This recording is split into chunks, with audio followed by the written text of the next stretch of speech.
Bonjour les amis des Vents Pyrénées.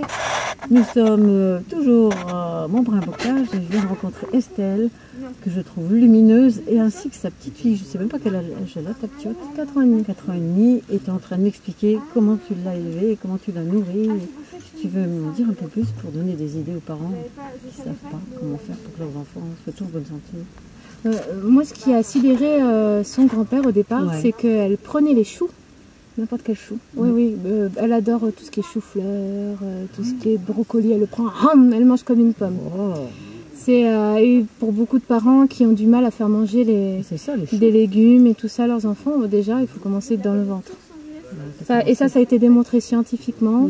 La première chose à faire quand on est enceinte, c'est vraiment manger beaucoup de légumes très variés et de préférence crus, parce que on a vraiment le goût de l'aliment quand on mange cru. Bah oui. Et l'enfant, après, naturellement, quand il va naître, ira vers ces aliments-là. Spontanément, c'est ça, tu l'as préparé. Et justement, il y a une Australienne qui parlait de ça, qui est crudivore, donc comme moi, Ouais, et enfin comme nous plutôt. c'est ça. Et du coup, elle racontait qu'elle avait eu 2 enfants. Elle avait eu un premier où elle avait mangé un peu, bon voilà, comme tout le monde, normalement, classique. cuit, voilà, classique. Et puis elle a eu des difficultés. Après, quand elle est devenue crudivore, ça a été très très difficile pour son enfant de se mettre à manger naturellement un fruit comme ça, sans le transformer. Ok. Puis après, elle en a eu un autre. Alors là, elle vivait en Australie. Et donc, elle avait son jardin qui était en abondance, voilà. Et là, du coup, elle mangeait que des fruits crus, des légumes crus. Là, elle était complètement crudivore. Et c'est vrai que son fils, elle le montrait en vidéo. Il y a plein de vidéos comme ça, je me souviens plus de son nom. D'accord. Et il allait directement manger sur l'arbre quand il avait faim. C'est ça. Voilà. Alors que son autre enfant, il avait beaucoup de mal. Donc, je pense que l'une des premières étapes, c'est d'abord, quand on est enceinte, de manger le plus possible de cru, au maximum. Déjà pour l'immunité de l'enfant, ça le prépare. Et après, plus tard, quand il va naître, il aura envie de manger ça plus facilement. Et ça a été démontré scientifiquement.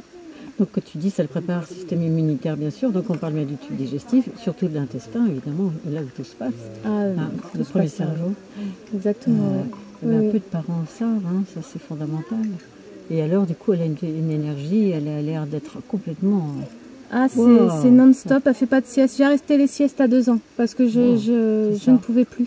J'étais obligée de l'obliger à faire la sieste, pensant que comme tous les enfants doivent faire la sieste, alors du coup, comme j'étais la première, c'était ma première fille, du coup, je savais pas que c'était pas grave si l'enfant faisait pas de sieste, que les crudivores débordent d'énergie, du coup, ils n'ont pas besoin de faire la sieste, ils sont jamais malades, parce que quand un enfant est malade, ils perdent de l'énergie. Donc s'ils ne sont pas malades et puis qu'ils ont tout ce dont ils ont besoin en carburant par leur alimentation, du coup, ils ne sont pas fatigués.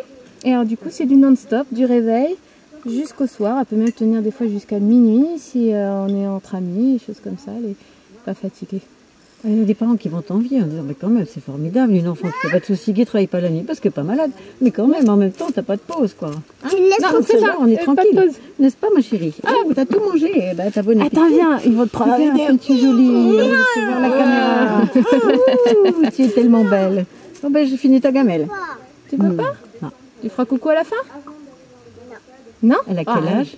4 ans et demi. 4 ans et demi, elle est magnifique. Qui m'envie, que des parents m'envient. En tout cas, par rapport à la santé, je pense que oui. Oui. Mais après, il faut juger nous aussi. Bon, moi, j'étais déjà crudivore, donc j'ai pas eu de problème. Mais c'est vrai que si on veut que son enfant mange plus de crudité, il faut nous-mêmes manger plus de crudité. C'est l'évidence. C'est l'évidence, puisqu'on est le premier exemple. C'est ça. Donc, obligatoirement, il faut s'y prêter au jeu. Tu avais compris ça de bonne heure. Moi, j'ai été très malade. J'ai été très très malade assez tôt, vers mes 22 ans. On a des problèmes immunitaires dans la famille, auto-immunes. Et puis du coup, j'avais rencontré un homme qui était crudivore. Et quand je l'ai rencontré, j'ai dit « Oh non, moi jamais, jamais. Pas ça. Ah non, pas ça. Non, mon chocolat, mon machin, c'est pas possible. Je peux pas manger autrement, c'est comme ça, puis c'est tout. Puis finalement, quand je suis tombée vraiment malade, Ben, je me suis dit, en même temps, t'as pas trop le choix, il vaudrait mieux expérimenter d'autres choses, puisque là, ce que tu fais, ça marche pas. Résultat, bah oui. Donc autant essayer autre chose, et c'est comme ça que je suis tombée dans le crudivorisme. Voilà, un peu comme Obélix. Ah. Il va falloir que je les suis. Est-ce que tu en es malheureuse? Non, hein, d'être tombée dans le crudivorisme. Non, pas du tout. Bah, voilà. Non. C'est pas une punition, hein, c'est pas une belle guérison.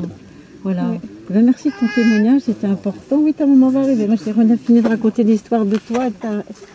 Elle vient de ta maman. Je les suis. Oui, c'est ça. Merci, c'est tout plein, c'est très précieux.